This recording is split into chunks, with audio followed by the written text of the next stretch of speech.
Adesso potrebbe cadere un po' mosso. Calmissimo. Sbagliato.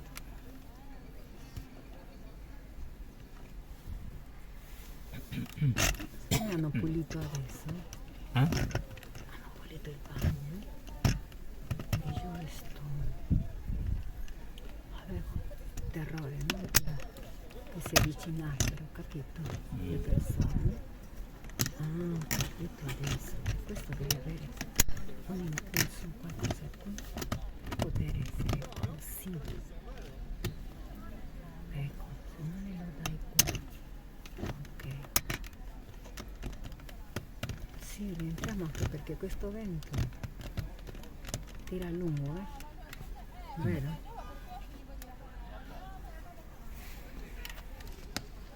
Oh.